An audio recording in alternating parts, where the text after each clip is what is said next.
Welcome to PFF Fantasy Football Podcast. I'm your host, Ian Hartitz, and today we're going to continue wrapping up free agency. I hope everyone has had a lovely March. There's been madness going on in the basketball world, but I don't know anything about that, so we are not going to be talking about that. I do enjoy me some free agency. We've, maybe not the most exciting cycle we've ever had. I know a lot of, the main signings people were hoping will go elsewhere, but, in Fantasyland, they are all important, whether it's that player or someone they're impacting otherwise. So make sure you check out Andrew Erickson and I's previous free agency catch-up, which was posted last Wednesday, but this will be concluding the rest of the moves. So basically, plans for this podcast here up until the draft, we're going to have 2 episodes on Wednesday and Friday. Expect more of a news theme on Wednesday, and then on Friday, I'm going to start bringing in some guests to get back into our 10 question series and start learning about some of these prospects while also looking into best ball dynasty, things like that. So plenty of ideas still on the horizon. Always appreciate you all listening, and we got plenty of good stuff ahead. Today, though, the usual suspect joins me, Andrew Erickson. Find him on Twitter at Andrew Erickson _. Andrew, we've reached the end of free agency, man. It was a hectic week, and we got a lot to talk about. Yeah, man, I'm totally with you with getting away from basketball. All I saw on my Twitter feed was some team named Oral that did really good, and there was a bunch of jokes about it. So that's about all I know when it comes to college basketball. Yeah, they beat down my Buckeyes, but it's a beta sport, so who cares anyway? Let's start things off, Andrew, with some news that actually dropped this morning. We're recording this on Tuesday, and that is Mike Davis going to the Falcons. I did a running back free agency preview article before this whole thing happened, looking at potential dream spots for some of the top guys. And my dream spot for Mike Davis just so happened to be the Atlanta Falcons. So again, this was from a fantasy perspective, and I think it's great, man. And basically, my reasoning for it was that someone needs to be the recipient of new coach Arthur Smith's fantasy-friendly backfield. We saw freaking Derrick Henry has done over the past few years with that workload. And the cap-strapped Falcons could do worse than Davis, who racked up, really, he was great last year in terms of just breaking tackles and stuff. Only Nick Chubb was averaging more forced broken tackles per attempt than Mike Davis. It wasn't just like all this volume leading to broken tackles. The guy was making stuff happen. He catch passes. Look, he's not going to go, from 0 to 100 and just break off these monster gains, but truly anyone's idea of a theoretical 3-down back that also has some plus shiftiness could not ask for a better location just in terms of the Falcons really having nobody else to give the ball to on the ground. Andrew, we still got the draft coming up, so I understand this could change. And, with Mike Davis, I believe he only had $3 million guaranteed. It's not like he's completely locked in the number 1 spot, but right now he sure is looking like fantasy's cheapest 3-down back. Right now he is, yeah. And that's kind of what I'm concerned about with the NFL draft coming up. I do think that Atlanta is going to address the running back position in the draft, because if you look at Mike Davis's season, and this is something that was interesting. It was kind of the contract that kind of caught my eye. It was 2 years, $5.5 million. And I looked back and I was thinking, what did the Bears give Mike Davis? Because I remember he was on the Bears for a hot sec, and he had that one game, I think it was an opener against the Green Bay Packers, so they used him a lot, and then they just went to David Montgomery. So they ended up drafting a running back after signing Mike Davis, and it was basically the same contract. It was 2 years, $6 million with the Chicago Bears, and then he obviously ended up getting cut by the Bears in November. And I remember that specifically because I was all over Mike Davis. I traded for him in Dynasty. I was sending second round picks from Mike Davis, and in hindsight, it didn't work out because they ultimately opted for a younger, more explosive back, maybe not explosive back, but more explosive than he was at the time in David Montgomery. So that's just one of my concerns. Again, his contract is the same as Devontae Booker. It's less than Jamal Williams, who were both other backups. So I don't think this is an indication that, hey, Mike Davis is our guy. We are locked and loaded with him. Again, you mentioned Mike Davis has a tackle breaker. That's the thing he can offer you, but he doesn't offer a lot of explosive upside in terms of breakaway runs. Lowest breakaway run percentage in 2020, minimum 150 carries. He finished in 3rd, only ahead of Frank Gore and Ezekiel Elliott. So Mike Davis wasn't offering a lot of explosive plays, and I think that's going to be where the Falcons look to address the position in the draft, like a Travis Etienne, someone that's going to offer a type of lightning to potentially Mike Davis's thunder as a more of a plotting back that can still break tackles and be effective. I think that works well if it's like an Etienne who would be better in a committee of sorts. So that's my only concern with him, especially because looking at 2020 versus 2018, when he had a flash with the Seattle Seahawks, his efficiency numbers are really similar. And it's kind of almost, and I was actually really surprised because I thought Mike Davis was really good this year, and he was, but he was actually almost just as good in 2018. He just didn't get as many touches during that season. So again, there's another team that obviously liked what he did this past season, but I don't think that we can just assume and anoint him the locked and loaded RB1 in Atlanta. Yeah, I maintain Mike Davis has always been good. I mean, we had the Chicago situation where it's like, yeah, it didn't work out, but the guy had 11 freaking rush attempts to prove himself in 7 games. It's a little hard to say that he was a failure there. I remember that 2018 Seahawks season because he was legit. I mean, that was when the Jaguars defense, and maybe it was 2017 where he played because he had 2 years with the Seahawks. But like there was a game where they were playing the legit loaded Jaguars defense and they were still good. And Davis was out there making guys look silly in space. So yeah, I get it. He's not going to be, ripping off these, huge long plays and stuff. But guess what? Not a ton of running backs are. And the fact that they got him for this cheap in this situation, Mike Davis, people, is that running back where, even if they do get an ETN or a higher end guy, he's at least going to be, the backup, and a backup that we know can be one of the higher end handcuffs in fantasy football. So yeah, don't go crazy on Mike Davis. But if that ADP is pretty slow to climb because we're all assuming they're going to draft someone, don't be afraid to take a dart in him in the later rounds because, again, even if he doesn't get the starting role, we still have more enough evidence that at a minimum, very high-end backup. Now, a situation where I thought Davis would go to serve as a low-cost replacement would be back to the Seahawks, but no, Chris Carson is there. Now, this is a funky contract. We got some more voidable years.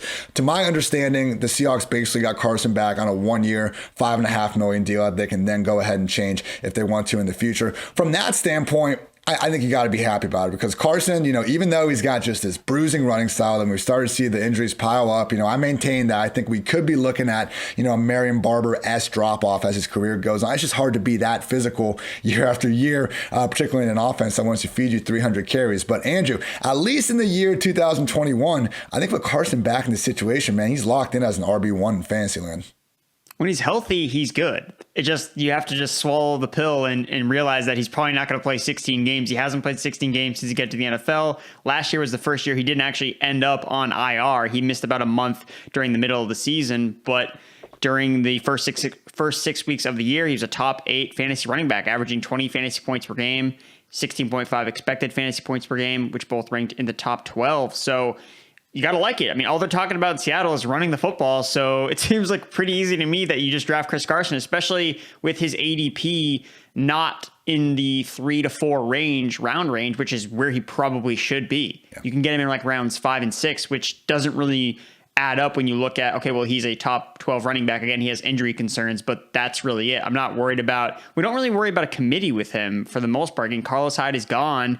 You have, Alex Collins is there, DJ Dallas, Rashad Penny, and okay, maybe one of those guys will take on Hyde's role. But even last year when he was kind of playing, roughly around 55%, 60% of the snaps, I mean, he was still an RB1. So I think that you take the value where it is with Chris Carson and okay, he gets hurt at some point, like whatever, I'll just take the, half a season of RB1 production from Carson.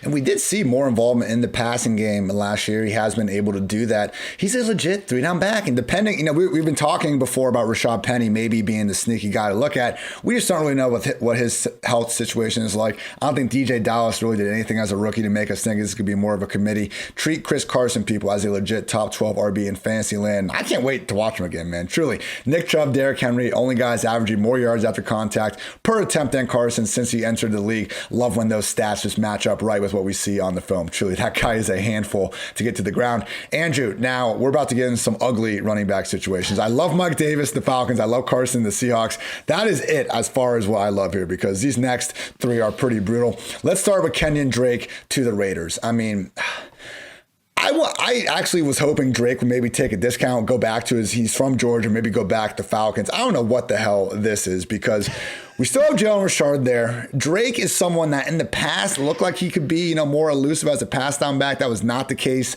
in the year 2020. Josh Jacobs, literally every single fantasy football fan in the world wants Josh Jacobs to get more targets. John Gruden does not.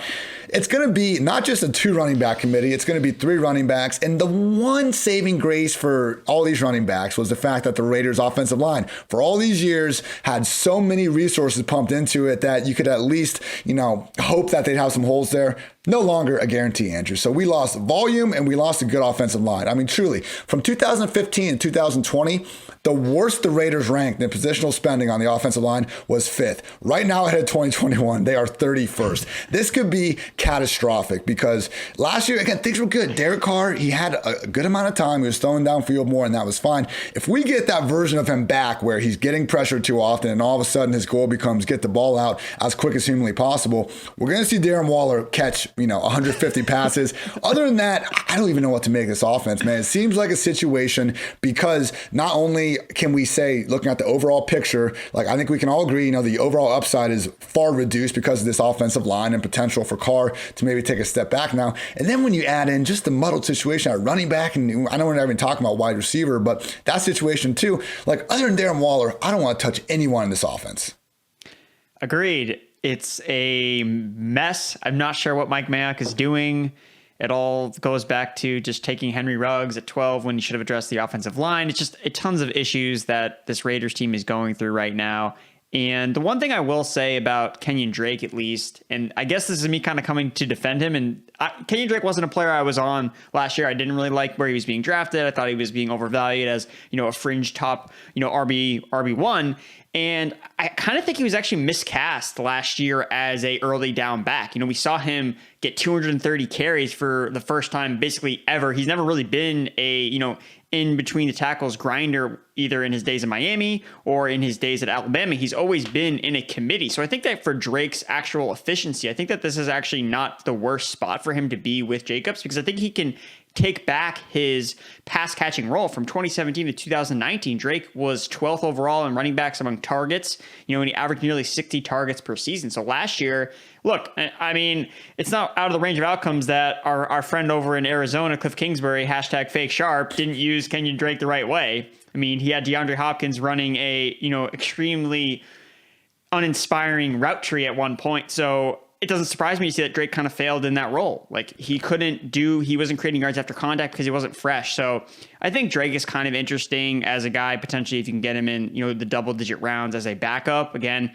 he probably actually has more value than Jacobs does, because you're assuming that Drake gets a full workload if Jacobs gets hurt. And then, okay, now we have a 3-down workhorse, whereas Jacobs is never going to see a 3-down workload ever, because even if Drake is to get hurt, then it's going to be Rashard in the game or some other running back off the street.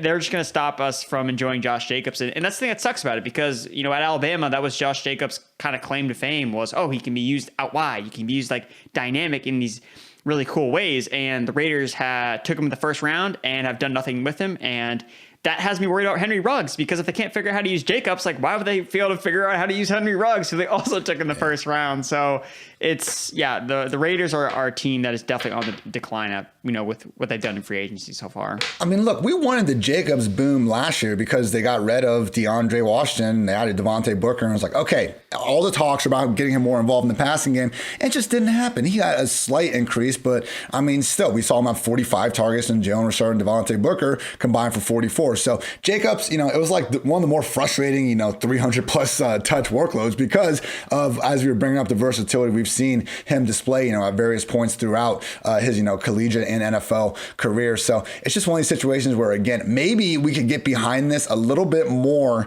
if we still had, the underlying proof that this offensive line, this overall offense could be a high level unit. With that out of the picture, I'm pretty much fading this entire group at their current cost. Hey, everyone can be a value at the right ADP, so I don't want to say never. If Drake does start falling into the deep rounds, okay, fine. But as things stand, and if these guys are anywhere close to, top 24, top 30 RBs, I'm staying the hell away, people, and I would recommend you do so too. Andrew, I think you're going to have several less kind words to say about the next situation. That is Phillip Lindsay joined the Texans. Lest we forget, Mark Ingram also joined this train wreck of an organization right now. And then, of course, we have David Johnson, who restructured his contract to stay there as well. Before we get into that, people, we do not know what's going on with the Deshaun Watson situation. It is incredibly messy. I think it's up to 14 accusers.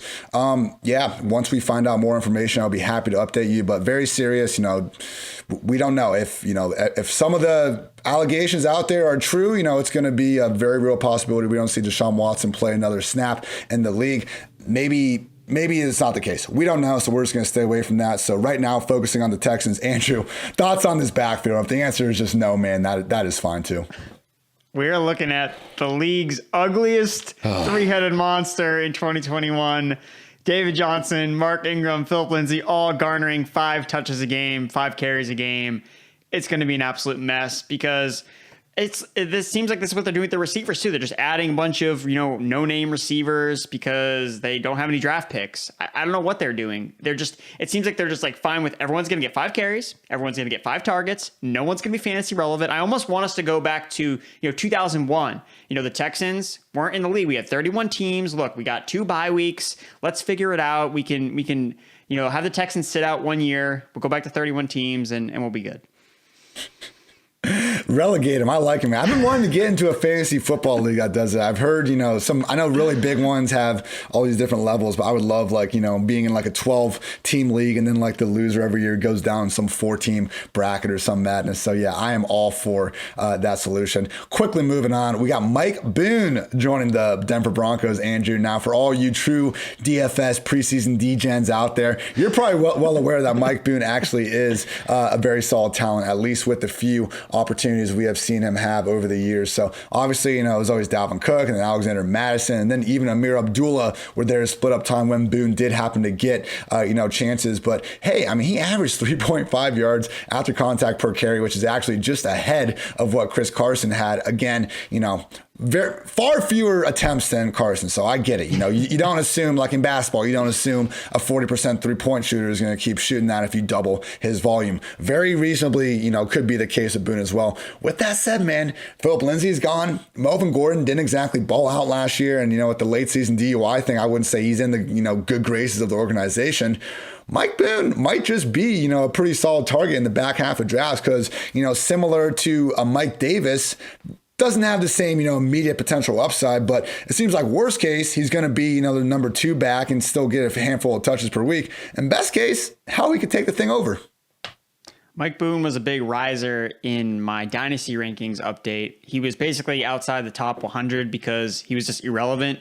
Like you said, behind Madison, behind Cook, behind Amir Abdullah, just couldn't get on the field. But anytime we saw him, he flashed. We had that one game at the end of the 2019 season against the Chicago Bears, rushed for over 140 yards, and he ripped off 3 rushes of 10 yards or more. Look, Melvin Gordon's not the youngest guy. He's 28 years old. And like you mentioned, he's had some issues off the field so far. Again, it doesn't look like he's going to miss any time because of that. But, the Broncos did go out and spend some money on him. And look, heading into next year, Melvin Gordon is going to be a free agent in 2022, and so is Royce Freeman. So even if he doesn't do anything this year, if he does enough, he could potentially be their starting running back in 2022. So again, maybe not this year, but looking more in the long term, if he's a guy that's available, I think that you should pick him up for sure, get him super cheap. Because, yeah, man, he's a SparkX freak, and he's got explosive upside, which not many running backs can say they have. Explosive upside, everybody. Truly, the Mike Boone preseason highlight reel. If you're looking for a YouTube treat, it might just be out there. We're going to take a quick break to pay some bills. The NCAA tournament is in full swing and the action hasn't disappointed, just like when Oral Roberts took my Buckeyes straight to hell in round 1 with a 15-2 upset. DraftKings Sportsbook, America's top-rated sportsbook app, is putting new customers in the center of action. Bet $1 on any tournament game, and if your team wins, you win $100. It is that simple, everybody. Don't worry if college basketball isn't for you. DraftKings Sportsbook has 100-1 odds on select fighters for this weekend's UFC 260 as well. People, come on. Ohio, we need to bounce back. Back my guy, Stipe Miocic against Francis Ngannou. I know he's scary, but hey, go back and watch that first fight. Don't just look at the pictures of the guys. So everyone, remember, download the top-rated DraftKings Sportsbook app now and use promo code PFF when you sign up to turn $1 into $100 if the college basketball team of your choosing pulls off the win. That's code PFF. Turn $1 into $100 for a limited time only at DraftKings Sportsbook. You must be 21 or older, New Jersey, Indiana, or Pennsylvania only. New customers only. Restrictions apply. See DraftKings.com/sportsbook for details. If you have a gambling problem, call 1-800-GAMBLER or in Indiana, 1-800-9-WITH-IT. Andrew, moving on to the wide receiver group, and man, have quite a few big changes to talk about here. Most notably, Kenny Golladay has taken his talents to the Big Apple. Huge deal to become Daniel Jones' number 1 wide receiver. Andrew, we have not talked about this yet, but I've seen you make quite a name for yourself over on the old Twitter.com with some, I know you're not comping them 1-to-1, but basically saying that 2021 Daniel Jones and Kenny Golladay could be a sort of version of 2020 Josh Allen, Stephon Diggs. Andrew, tell the people how and why you come to this conclusion that I don't hate, but I want to hear more about it. I think that your portrayal of that was spot on because, again, it's probably not going to be Josh Allen and Stephon Diggs, but it's going to be, hey, I'm a third-year quarterback, and I just got an alpha wide receiver, and I'm going to do better in my third year because of this receiver that I can now throw to.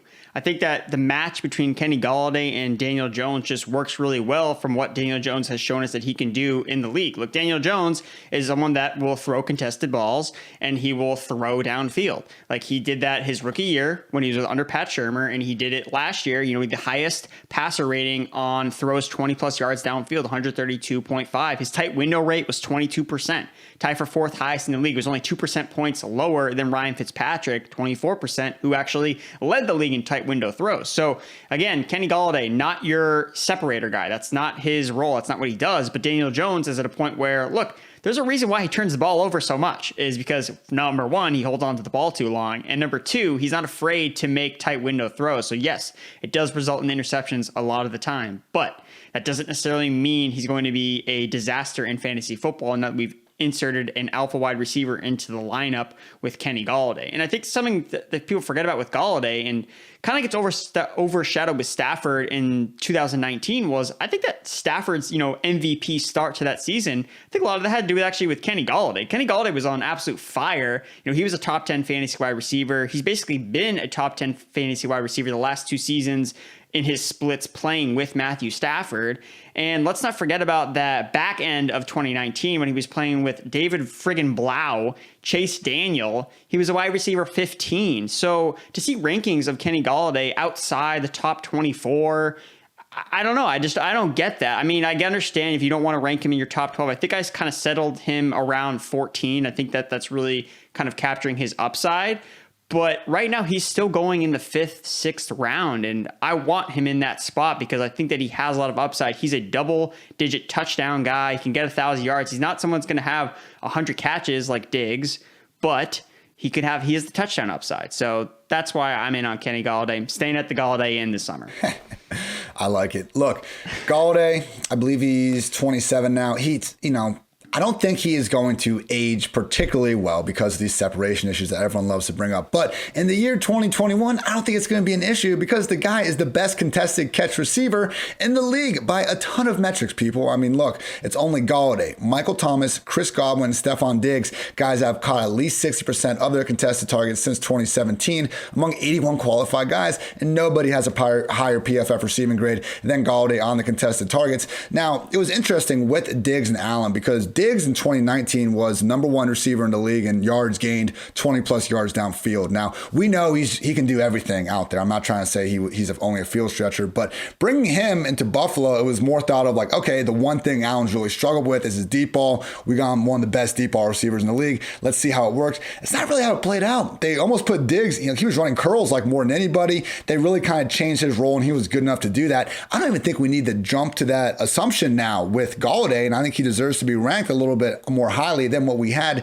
Diggs at comparatively. Remember, Diggs was like wide receiver 25-ish with a lot of his ADP, even entering the league. I think Golladay does deserve to be anyone's idea of a top 24 option. And I think, wide receiver 14, maybe a little steeper than I'd have him, but I think you'll be hard pressed to rank 20 guys ahead of him for sure because Daniel Jones, to your point, already likes throwing downfield, already likes throwing the tight windows. Golladay is one of the best receivers in the league in both of those situations. So, history of receivers changing new teams isn't great, but when we got, over 80 million reasons, 60 plus million reasons why, he should continue feeding them, I am down to Chase Galladay's production in an offense that really doesn't have any room to go but up.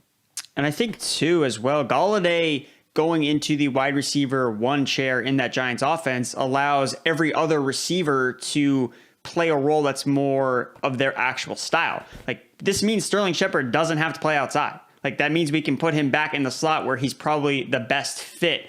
There's no Golden Tate anymore. And now you can put Darius Slayton. Okay, now instead of Darius Slayton facing, Darius Slay and number one cornerbacks, okay, now he can face number 2 cornerbacks because the defense is worried about Golladay. So again, I'm not, out here, voicing my support for Darius Slayton. Again, he was a 5th round pick and he's flash, but the guy can still win downfield and he has speed.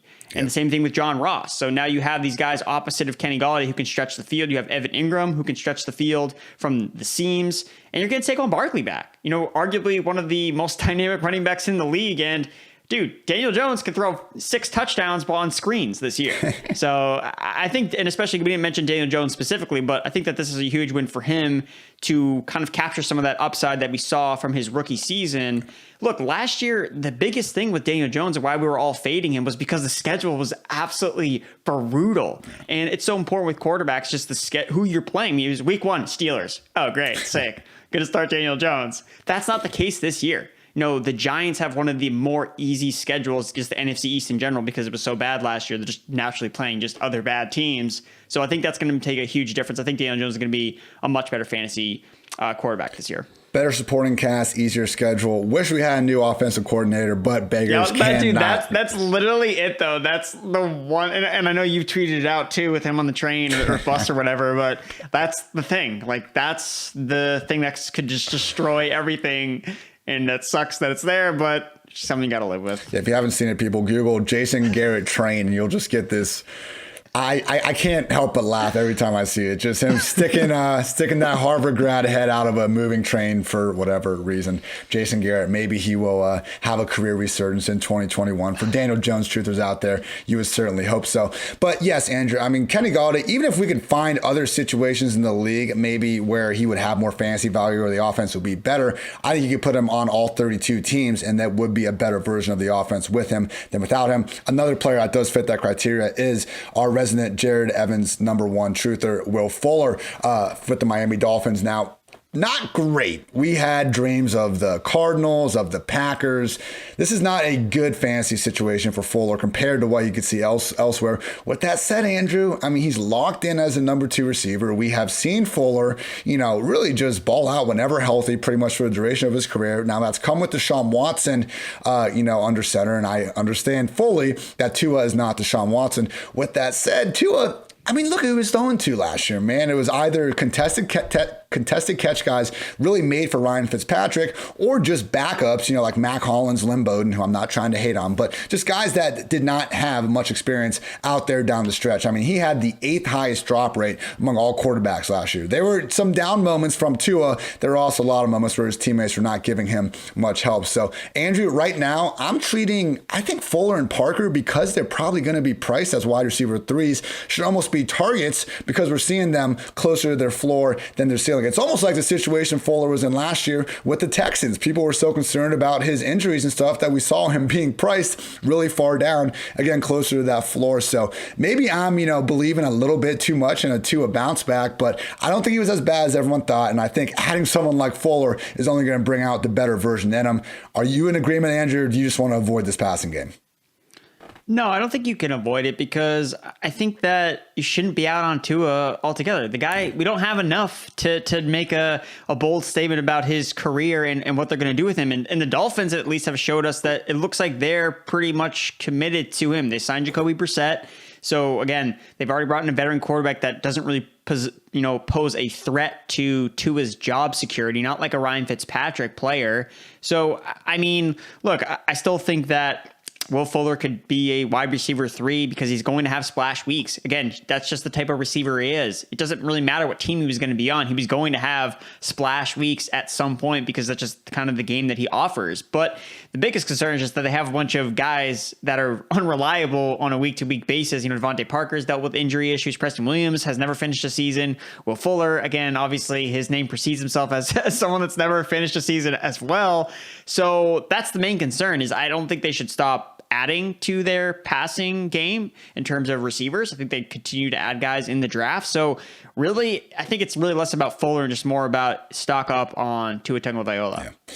And just keep in mind, everyone, yes, again, he is going to see a drop off in efficiency. I can almost guarantee that. But he was only on pace for 109 targets across 16 games last year. I mean, it wasn't like Watson was force feeding Fuller. It was really 1A, 1B with Brandon Cooks and Fuller. It's not out of the question to think that Fuller could actually see more targets in Miami than he would have seen in Houston to possibly even out kind of the reduced efficiencies. So, with Fuller, hey, at wide receiver 1, which he was last year, if you were asking me to buy him at that right now, absolutely not. But with this discount that we're currently getting, because the public is just kind of already done with Tua for whatever reason, I do think Fuller is someone to continue to keep an eye on in the mid-late rounds of fantasy drafts. All right, Andrew. The next one I hate in real life. The Steelers brought back JuJu Smith-Schuster. He took a discount to stay with that familiar offense that just gave him 128 targets last year. I think it's his best case scenario in terms of where he could have gone to be a fantasy star. Now, this is bad news for Deontay Johnson and Chase Claypool because now we don't have those 128 vacated targets leaving the offense. Now, Deontay, 144 targets in 15 games last year. I mean, Claypool had all those touchdowns while losing a ton of snaps to James Washington. We would assume that Claypool is going to be much more of an established starter in the year 2. So it's not like they can't produce, but now everyone's back to being these kind of borderline wide receiver 2s. I think Deontay deserves to be treated as the one. Again, 144 targets in 15 games.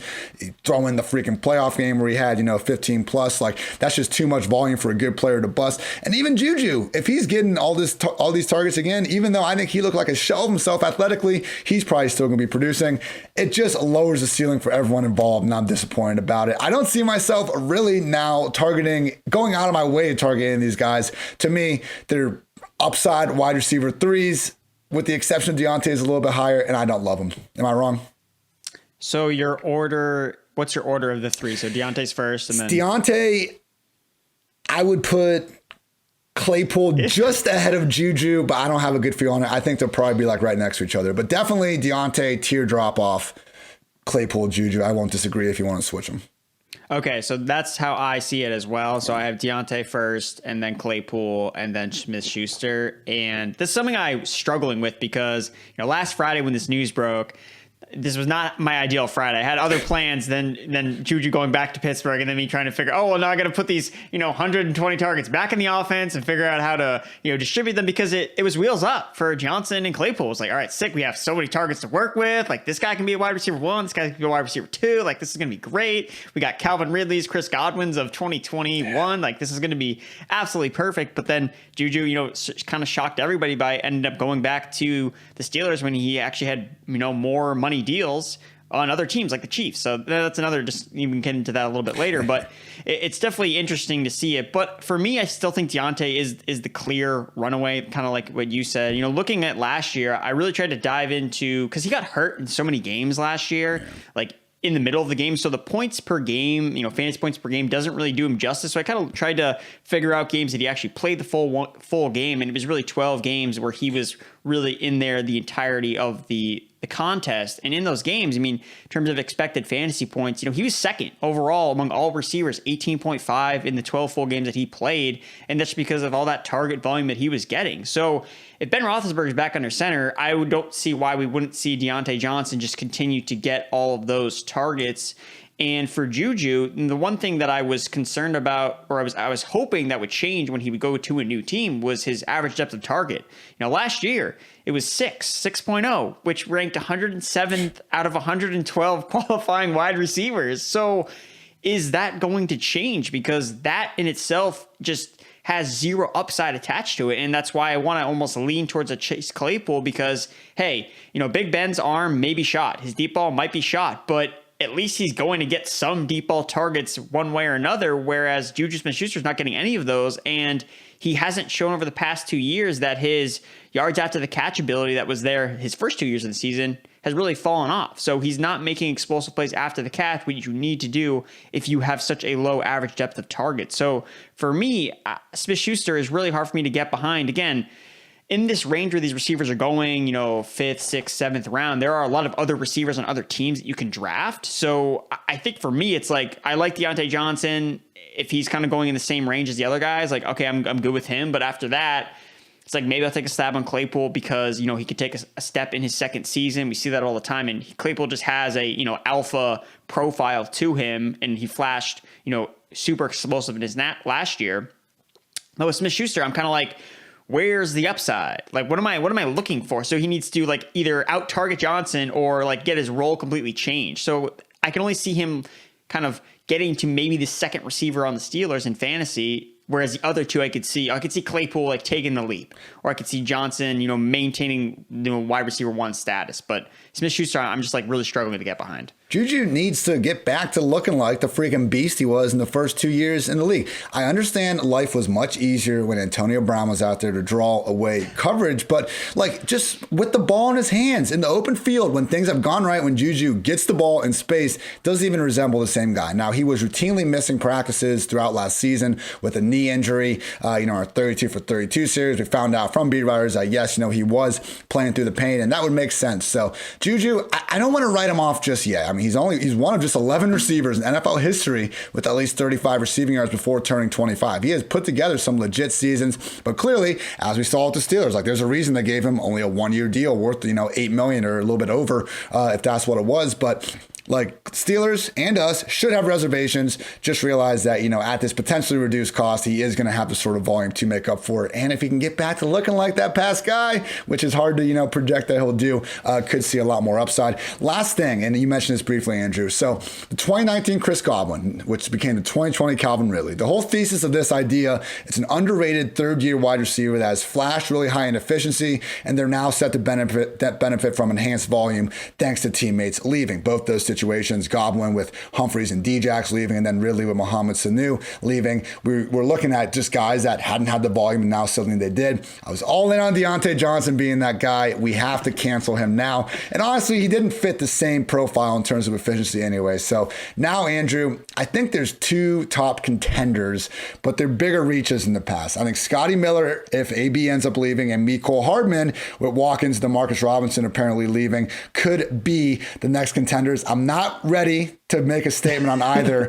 And shout out to friend of the podcast, Rich Rebar. You can find his always fantastic fantasy analysis over at Sharp Football. Rich brought up the point that it's just A.J. Brown. We don't have to always get fully in the weeds. So maybe the answer, again, A.J. Brown's not undervalued. Right now, he's my number 2 wide receiver behind Devontae Adams. Even, people that are less high on him than myself, I think you'll be hard-pressed to find him outside the top 10. But maybe the answer is just AJB, the wide receiver 1 season, and not Scotty or Mecole, but we will see. That's something we'll continue to keep tabs on throughout the rest of the season. All right, Andrew, 5 more wide receivers I want to go over, none nearly as, influential as those top 3 guys we talked about, though. First up, Deshaun Jackson to the Rams, returning the Cal. If you don't remember him back in the mid-2000s, just tearing it up over at Cal Berkeley. That was a fun time. I love this signing, Andrew. I was hoping the Rams would get John Ross as, just their field stretching number 3 cheaper wide receiver. But Djax, he fits that same mold. The question is if he can stay healthy. Are you going to be taking any, late round chances to say that, hey, maybe he can be healthy and provide McVay with his best field stretcher since Brandon Cooks? It's tough to say because that's the thing. He's going to come in. He's going to catch an 80-yard touchdown at some point. So if you draft him in a best ball, he's probably going to at least give you one good week. So I guess he's worth it in the last round of a draft. Again, I think it's better just in terms of getting a piece of, Matthew Stafford, just another element to getting all the splits. I don't have them on the top of my head, but every split of every quarterback Deshaun Jackson's played with, everything goes up. Quarterback rating goes up, touchdown percentage goes up, everything just goes off the charts. And that's part of the reason why I was really into Carson Wentz last year. I remember I was like, Deshaun Jackson's coming back. Like, this is going to be great. Like, Carson Wentz, like, here we go. And Deshaun Jackson got hurt. And then, and I think Eric Eager, friend of the show from PFF, he made a really good comment about Deshaun Jackson. And Deshaun Jackson's so good that when teams lose him, it becomes like a detrimental to the team because they're like, oh no, like we don't have him. So at least in this case, I don't think that the Rams are going in, hey, like Deshaun Jackson like needs to be like a huge part of our offense to succeed. They do have Van Jefferson there entering his second season, so hopefully he can develop as well alongside Djax. So I think it's a good fit, and I don't think that if Deshaun Jackson ends up getting hurt, I don't think it's going to tank the Rams, entire season or entire offense, especially with Robert Woods and Cooper Kupp, the 1 and 2. Yeah, and it also just wouldn't be surprising if Djax isn't even the full-time number 3 wide receiver. That goes to Van Jefferson. They use him more situationally. So, yeah, I think there are better end of the draft targets here because, hey, you can talk yourself into pretty much anyone as like a round 18 best ball target. Personally, my preferred guy right now on Underdog, everybody, is Lynn Bowden because he is being listed as an RB and has a legit chance to just be the Dolphins' starting slot receiver. So that's my preferred guy at the moment, or I'll be addressing tight end. Not quite going to roll the dice with Deshaun Jackson. Next up, we had the Titans sign former Rams number 3 wide receiver, Josh Reynolds. He is now set to be the number 2 guy with Corey Davis with the Jets and with Adam Humphries, still a free agent, I believe. Right, Andrew? I haven't heard anything with Humphries. This leaves, and credit to RotoWorld's I'm calling RotoWorld. Credit to RotoWorld's John Daigle for keeping up with the available targets in the air yards. It's a great, just a great resource to have. Right now, the Lions, the Jaguars, and the Titans are the top 3 teams in terms of total unaccounted for targets from last season. So, all right, we don't need to spend, I could spend an hour, but we don't need to talk about A.J. Brown's, just sky high upside with John Hugon, with Corey, with Humphries. We all understand A.J. Brown's anyone's idea of a wide receiver 1. We don't need to debate if he's number 2 or number 10 or whatever. Andrew, who are you interested in otherwise, though? Because Ferkser, he's kind of been the trendy tight end, but I feel like Josh Reynolds, just in terms of projected targets, he's probably someone we should be paying a little more attention to. Josh Reynolds is interesting because he's never been able to get to the number 2 receiver chair in an offense. So he's always been a number 3. And when he's been a number 3, he's been pretty decent in the times that he's filled in. So whether it was for an injured Cooper Kupp, at the end of the 2018 season, he averaged 10.9 fantasy points per game, playing alongside Brandon Cooks and Robert Woods. In 2019, he had a 3-game stretch with a 90% snap share, averaged 10.7 fantasy points per game. And then last year, he had 4 games, at least 8 targets, and 12 or more fantasy points. So again, he's going to have an opportunity that he's never had before in an NFL offense as the team's number 2.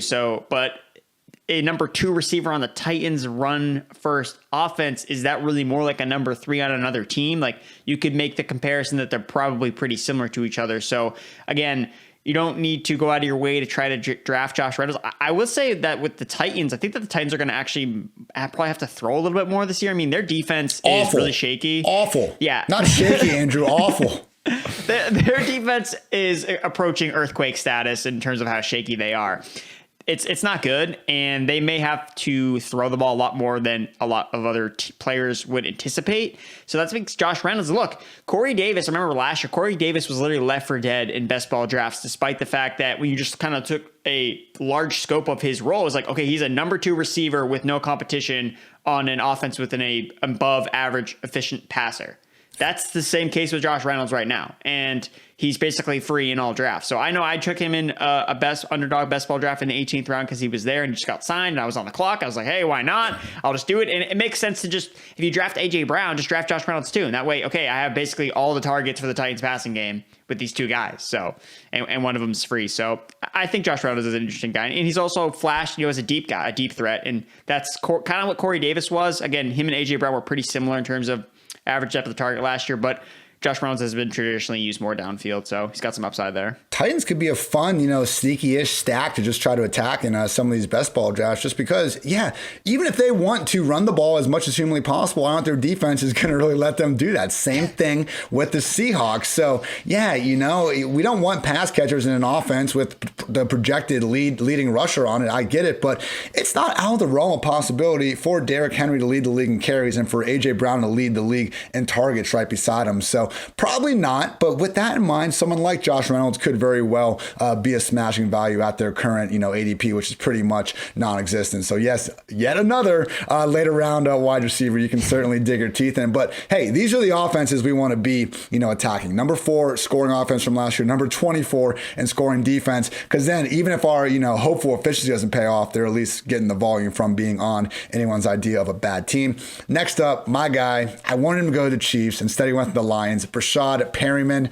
I'm very excited with what Perryman could do here, though. For fantasy, just a pure volume perspective, this might be the best situation because, Andrew, the Detroit Lions depth chart, we've made it pretty much through free agency, and it is still a disaster. We're looking at Brashad Perryman, Tyrell Williams coming off, season just missed with a shoulder injury, Victor Bolden, Quintez Cephas, Tom Kennedy, and as of this morning, Khalif Raymond, who's pretty much, just a full-time field stretcher. And by full-time, I mean like 10 snaps a game. So, Andrew, it's not good. But like the Titans, like the Seahawks, this Lions defense is going to be awful. I know we don't like Jared Goff, but the guy has still proven he can put up, some level of passing numbers, whether it's in garbage time or not. It all counts the same. In fantasy land, I think, and again, we've mentioned a lot of guys, but I want to be clear. Lynn Bowden and Brashad Perryman are my two favorite end of draft targets right now, because if you just look at their potential projected volume, particularly in Perryman's case, I mean, we could see 120 plus targets for the guy. Right now, yeah, that's definitely what it looks like. I'm definitely taking Brashad Perryman over Tyrell Williams, that's for sure. And the thing that's with Brashad Perryman, it's really interesting. I kind of forgot how good he was at the end of 2019. I was looking more into it, and he finished as PFF's second highest graded receiver against man coverage in 2019. And this is something that Dan Campbell has voiced about when talking about the acquisitions of Brashad Perryman, of Tyrell Williams, and kind of moving on from Kenny Golladay and Marvin Jones, because those guys have been more of contested catch receivers. And, credit to the Lions, they're looking at Jared Goff and they know that he's not a tight window thrower. Like, that's not his game. And it is honestly smart of them, if they're going to roll with Goff as their quarterback, to not bring back a Golladay, to not bring back Marvin Jones, because they need guys that win with separation, which, I was really surprised. Like, wow, like Brashad Perryman was really good against like man coverage. And even Tyrell Williams in 2019, he graded as the 16th highest receiver against man coverage before, with the Raiders, before he missed all of the 2020 season. So, and you had Golladay and Jones, who since 2019, they both rank outside the top 40 in terms of PFF grade against man coverage. So Dan Campbell is clearly making it a goal of his to build an offense that works around separation. And the only reason that has me slightly hesitant on just going all in on Brashad Perryman is I really think that puts them on the radar firmly of drafting a player like Devontae Smith from Alabama, who has basically been your Mr. Separates. Like, that's what he does, and that's like one of his best traits. And at picking at number 7, it makes a lot of sense for them to bring in a guy like that. And the fact that they haven't addressed the slot yet. Yeah. So they have not re-signed Danny Amendola, so it looks like it's going to be Perriman and Williams on the outside. And if they bring in Devontae Smith, he would be an absolute monster out of the slot for them with the line. So that's the only thing. But again, right now, Perryman is looking like a super value.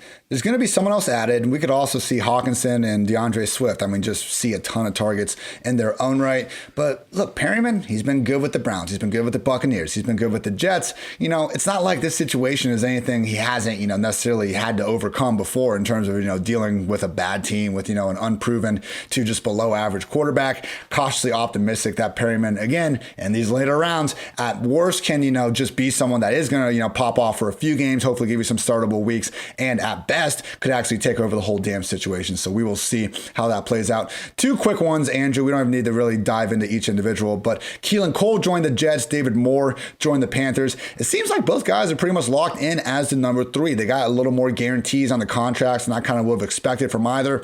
They both flashed over the years. With that said, Jets, I think we're expecting Corey Davis and Denzel Mims to be the lead guys. And with the Panthers, obviously DJ Moore and Robbie Anderson. I guess the question for these offenses, though, right now, I mean, Corey Davis made news today when he said that it's his understanding that Sam Darnold will be back under center in 2021. And with the Panthers, they've been, all over the news in terms of trying to trade for a quarterback. With that said, here we are, March 23rd. Teddy Bridgewater is still under center. How confident can we be in these, wide receivers? Again, Mims, Davis, Anderson, Moore, good wide receivers we like, but in offenses that have a quarterback that we just know can't quite enable more than one, if any, fantasy relevant wide receivers. Are you going out of your way for any of these guys? So Keelan Cole is the only one that I would be kind of interested in, just because he's actually flashed fantasy relevance at times. Like, there are times when you could have started Keelan Cole in fantasy leagues because he's had a role out of the slot. And I know that I read somewhere on Roto World, maybe it was a month ago, but that Jamison Crowder was potentially on the cut list, or as a salary cap casualty, and that hasn't played out yet. I don't know if that's something that they're going to do. And, why would they sign Keelan Cole if he plays the slot when they have Jamison Crowder, who also plays the slot? So I think that's kind of interesting that they have both those players with Corey Davis and Denzel Mims working in on the outside. Usually you don't bring in a decent free agent wide receiver and pay him, somewhat decent money and make him your number 4 wide receiver unless you're going to run 10 personnel all the time. So it's a little weird to me there, but Keelan Cole, I think, is just good enough to hurt Corey Davis's fantasy value, because that's what he did last year with DJ Chark, because it seemed like, we were going back at DJ Chark, he'd be coming off a 10 target game. And then next week, okay, Keelan Cole gets 8 targets. Like, okay, sick. Like, great. Now, and I would, I put, whether Davis is better than Chark or whatever, it doesn't necessarily matter to me, but I would put them in the same echelon in terms of wide receiver talent. So Keelan Cole definitely has an annoyance to him where he could make it frustrating to own Corey Davis, especially now with, is it Sam Darnold? It's not Zach Wilson at quarterback. Okay, that's great. Like, more inconsistency. So again, just kind of making it much more messy of a situation. David Moore is less appealing to me just in terms of his actual fantasy appeal, because I just think Robbie Anderson and DJ Moore are just so farly ahead of him on the depth chart. And if anything, maybe it just helps DJ Moore's role as the field stretcher reduce a little bit more. So DJ Moore can be used more at the intermediate level, kind of like Stephon Diggs was this past year with the Bills. So use David Moore as just the vertical threat. You can bring DJ Moore a little bit back inside, take advantage of his yak ability, rep up, get him more receptions in PPR league. So I like Robbie Anderson and DJ Moore still a lot. And David Moore doesn't really move the needle for me on those guys.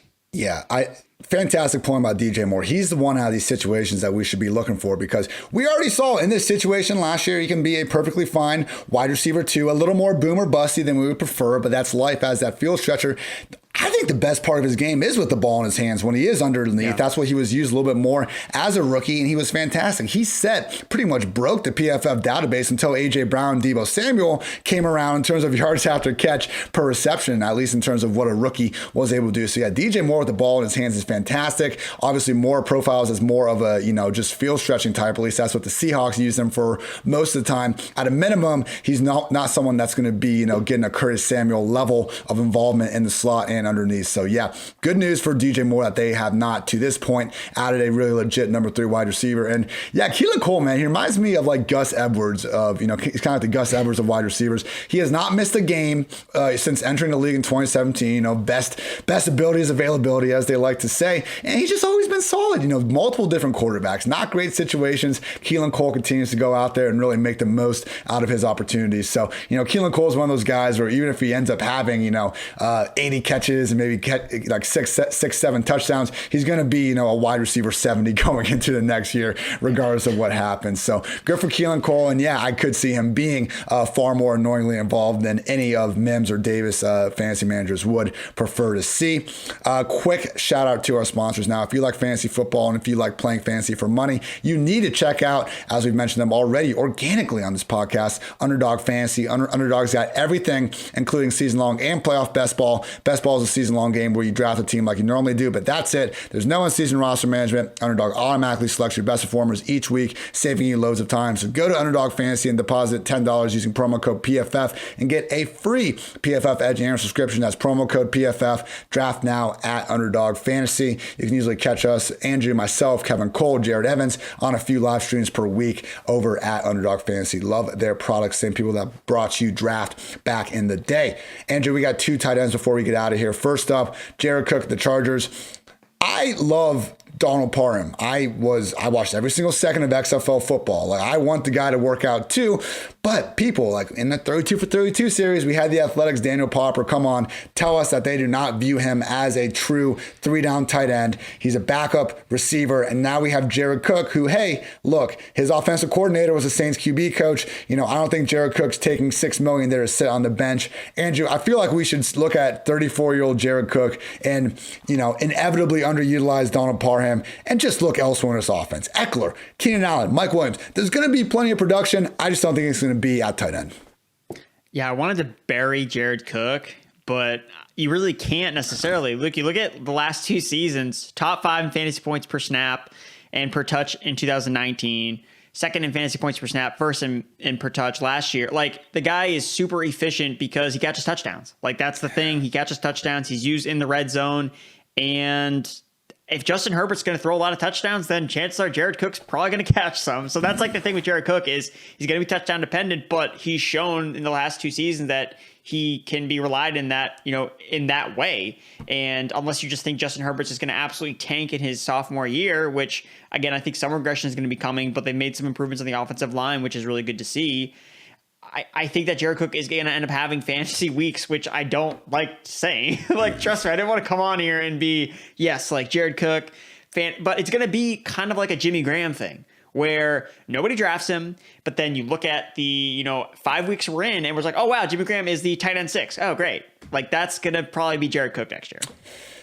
I'm out. I'm going to be ageist. He's 34. He's on freaking what seems like his 20th team at this point. Jared Cook has already had a fantastic NFL career. He freaking entered the league in 2009. He's been at multiple spots. His ability to stretch the field, particularly down the seam, has really helped produce some great offenses. He did not look like the same player to me last year, both athletically, and I think the stat sheet will kind of reflect that it was a drop-off from 2019. I could be wrong. Justin Herbert, his ability to throw that ball is, 10 times of what Taysom Hill could ever be, and maybe even the 2020 version of Drew Brees, at least in terms of arm strength. So I don't think you're crazy for laying out that scenario. I know you're hardly, pushing Cook as someone we should be actively looking to draft, but as a whole, I'm just going to stay away from this situation because I think what we could see is an annoying committee type scheme between Cook, between Paul, and potentially between someone else and people at the tight end position. Committees are the last thing we need. It's hard enough to get anything resembling consistent target share there. I'm not targeting a 34-year-old along with a better receiving tight end that cannot block. Just stay away. The much more appealing situation is Gerald Everett joining the Seahawks. Now, Andrew, we talked about this a little bit on the last pod when he it happened mid-podcast, but I want to go back into it because we have seen some reports come out saying, well, Disley could just go ahead and be the starter. Now, Disley, good health. I mean, if you want to talk about people being injury prone, Disley is one of those people that you actually have to kind of wonder, is he injury prone? With that said, he's been on the team. Everett, he got, I think the same contract as Jared Cook, something that's nice, but it also wouldn't be surprising to see him be in more of a committee. At this point, I think there's just enough questions around Everett's, every down role in a run-first offense to have me looking at Tyler Higbee, Cole Kmet, even kind of Adam Troutman in that second tier of tight ends. I want a tight end in this, if we're waiting in the later rounds of drafts, I want someone that's at least going to be on the field close to 80, 90% of the time. I don't think Everett's that person. Am I wrong? Are you in on Everett? Because if he can be that guy, and with Russell Wilson as a QB, double-digit touchdowns aren't out of the question. Are you asking me if I'm out on the tight end that has forced a missed tackle on 25% of his catches since 2018? Of course I'm going to be in on Gerald Everett. He's been my guy. I'm going to continue to ride Gerald Everett. Look, Will Disley comes out. Is this Pete Carroll that's telling us this? Because, yeah, he's been really reliable to listen to over the years. That's all I'm saying. I mean, look, it's so early right now. You're not drafting Will Disley because he doesn't offer a nearly have upside. Look, we need athletic tight ends. Gerald Everett has shown us that he isn't a uber athletic tight end in this league. And if he gets targets, he is going to be, a tight end 1 in the offense. Again, it's really hard to find targets, but you look at this offense, it's DK Metcalf, it's Tyler Lockett, who, again, also doesn't stay healthy all the time. And then who's the number 3? They just got rid of David Moore. So there is an opportunity for a player to step up and take on that third pass catching role. And okay, if Everett's in a committee, okay, well, maybe he's just, rounding the routes, and it's going to be Will Disley, it's going to be blocking, and it's going to be Everett used downfield. David Moore was used downfield a lot, and Everett, that was part of his game that makes him a little bit different than other tight ends because he is frequently used down the field and targeted downfield. So too much downfield action for me. So Gerald Everett, I can't quit him. I mean, if you look at the Seahawks offense last year, they had Olsen, Hollister, and Disley pretty much rotating when all 3 were healthy. Olsen had had the lead of the situation when he was good to go. But overall, they had 106 targets. Like, if we can get Gerald Everett even 80% of that, that's going to be fantastic. So if he stays down in, the clear-cut tight end 2 range, particularly if you have Russell Wilson, okay, throw it out there, get the stack. He does have the upside. I just think comparatively, man, there's a lower floor here because of the potential of a committee and just guys changing teams. Look, we're very excited about Everett because we're talking about this in March because free agency is cool. Okay, it's better. Like Higbee, Troutman, Kmet, they had objectively better off seasons because incumbent competition left their offense to go somewhere else. Everett's entering a new offense that has competition that we've never even seen him come up against. So I just think while there is upside, there's still plenty of upside with the other guys, and Everett's probably being a little bit overvalued because here we are in March and we love the NFL and we want to talk about him a little more often. So we'll see. Still something to figure out. And, this is kind of one of those things where every single year we start going through tight end 20, tight end 24, and we go, oh, look at all these options at tight end we have this year. Isn't that wild? Week 5 rolls around, you really wish you would have just drafted Kelsey, Kittle, or Waller. So I maintain, particularly in tight end premium, you need to try to get one of those top 3 tight ends. But if you are falling down the rabbit hole and you just have to throw some darts at the end, yes, Everett can qualify for that, even though I would take Higbee and others ahead of him.